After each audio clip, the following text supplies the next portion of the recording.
Hello, and welcome to this lecture discussing the sensory receptor, the ear. My name is Laura McLeod, and I'm an instructor here at Ultimate Medical Academy. In this lecture, we will be explaining the ear, its structure, and how the sense of hearing is obtained. The ear is a special sense organ that is especially adapted to pick up sound waves and send these impulses to the auditory center of the brain. The auditory center is located in the temporal area just above the ears. The receptor for hearing is the delicate organ of corti, which is located within the cochlea of the inner ear. The ear is also involved with equilibrium. The receptors in the inner ear send a message to the cerebellum in the brain about head position to help maintain balance. Other receptors, including proprioceptors in the eyes and receptors located around the joints. The information picked up by these receptors is processed by the cerebellum and cerebral cortex to enable the body to cope with the changes of equilibrium.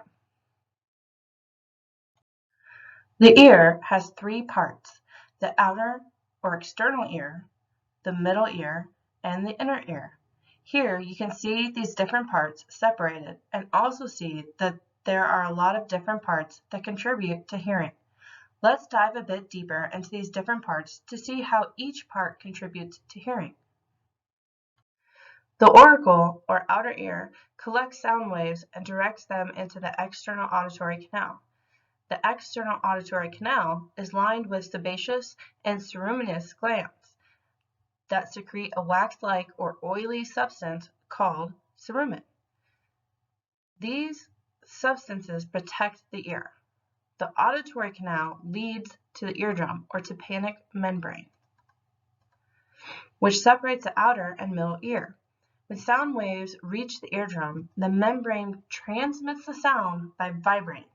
The mastoid process is the temporal bone containing hollow air space that surrounds the middle ear.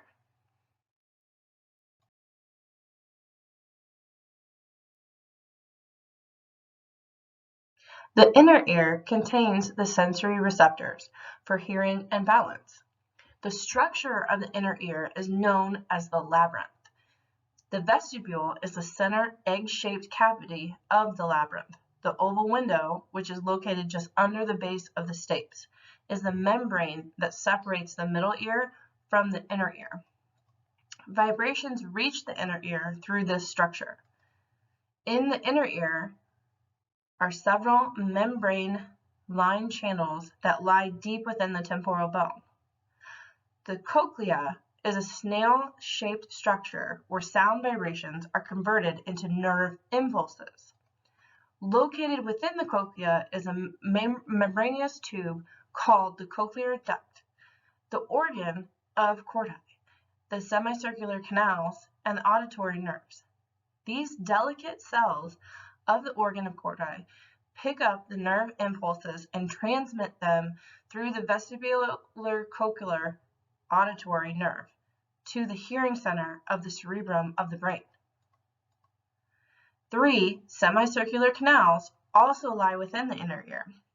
They contain a liquid and delicate hair-like cells that bend when the liquid is set in motion. The liquid is actually set in motion by the head and the body movements.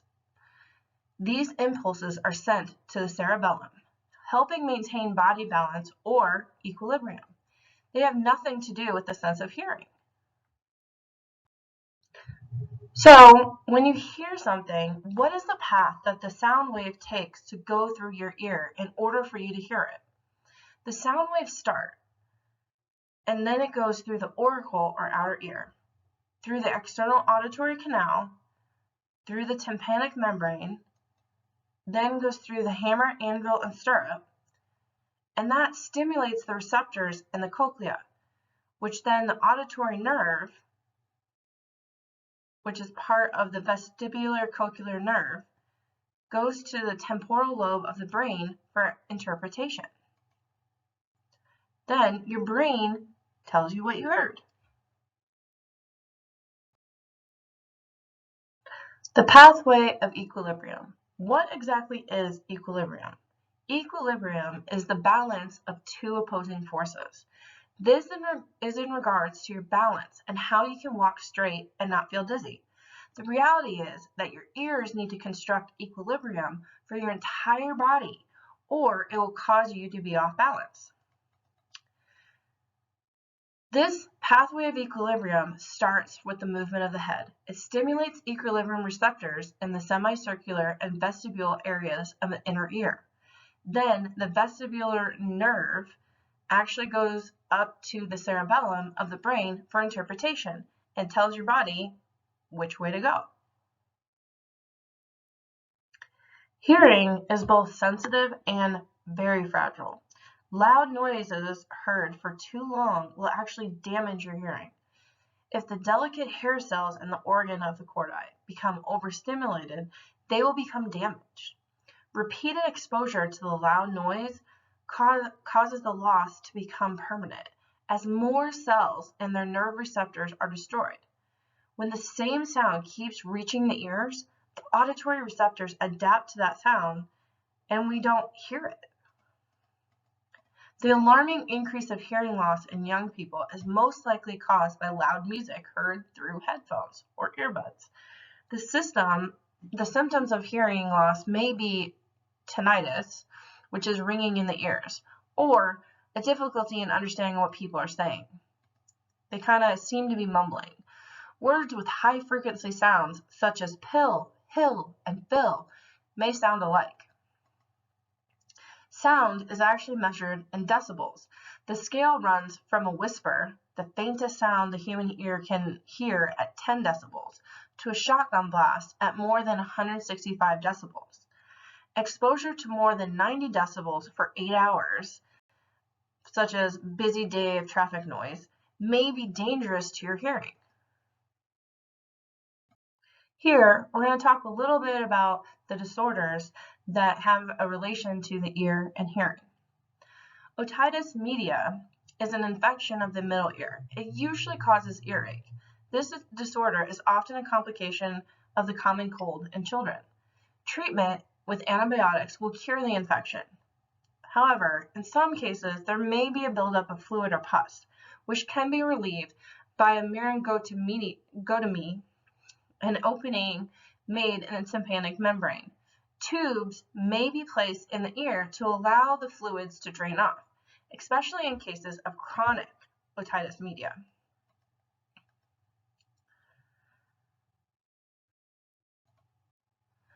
Otosclerosis is a condition in which the stapes bone of the middle ear first becomes sponge-like and then hardens. This causes the stapes to become fixed or immovable. Otosclerosis is a common cause of deafness in young adults. Stapedectomy is the total replacement of the stapes. This is the treatment of choice usually. Tinnitus, which is ringing in the ears or difficulty in understanding what people are saying. The microscopic hairs in the inner ear move in relation to the pressure of sound waves, which then trigger the cell to discharge impulses through the auditory nerve to the brain. If those little tiny hairs are bent or broken, the hairs move randomly in a constant state of irritation. The auditory cells then send random electrical impulses to the brain as noise that is sometimes perceived as a ringing in the ears. Damage to these cells is commonly caused by loud noise. Sensorineural hearing loss, or presbycusis, involves changing in the neural sensory and mechanical structure of the inner ear. It is characterized by a loss of hearing of high-pitched frequencies and diminished ability to hear consonants such as F, G, S, T, Z, SH, shush, or the CH, ch.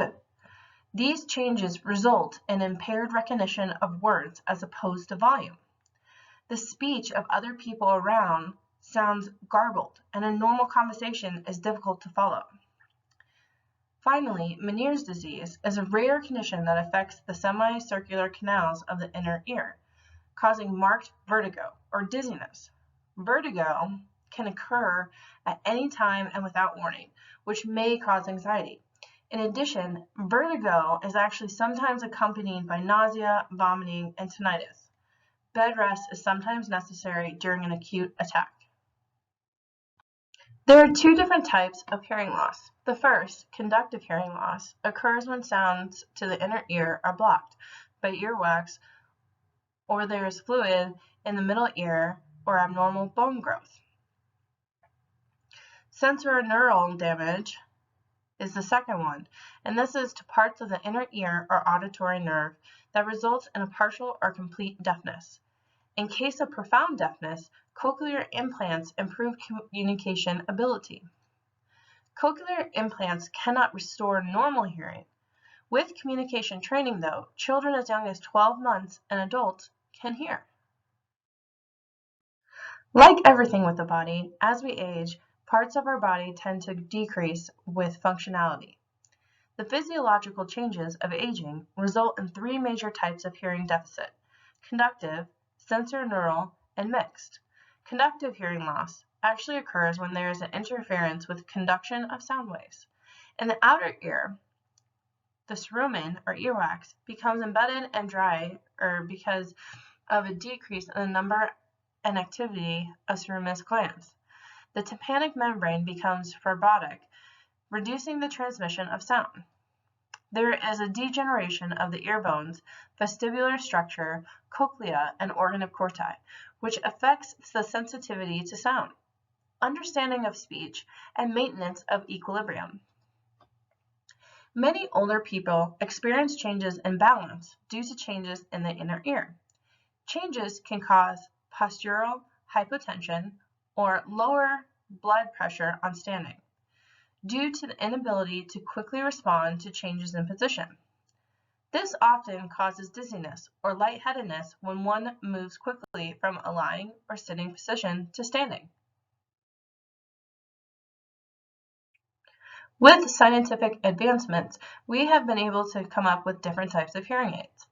The different types of hearing aids are as follows. First, there's the one that's behind the ear, the BTE. This is a type that has a crescent-shaped unit that is worn behind the ear, with a wire leading from it to a speaker within the visible molded piece in the ear canal. The microphone and amplifier in the crescent pick up the sound, process it into digital codes, and transmits it through the wire to the molded piece. Many BTEs do not have a visible earpiece. Both of these types can be used by people with mild to profound hearing loss. The next is an inner ear, or in the ear, ITE. This type are units molded from plastic to the shape of the outer ear and are used for mild to severe hearing loss.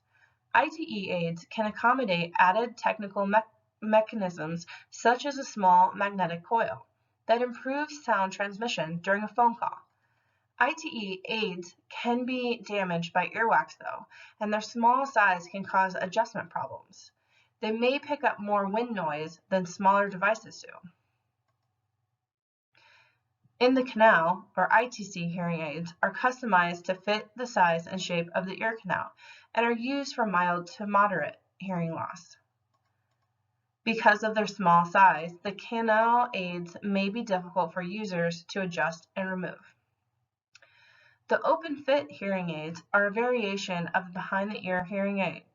This style keeps the ear canal very open, allowing for low frequency sounds to enter the ear naturally and for high frequency sounds to be amplified through the hearing. I want to thank you for attending this lecture. If you have any further questions regarding this topic, please don't hesitate to reach out to your instructor.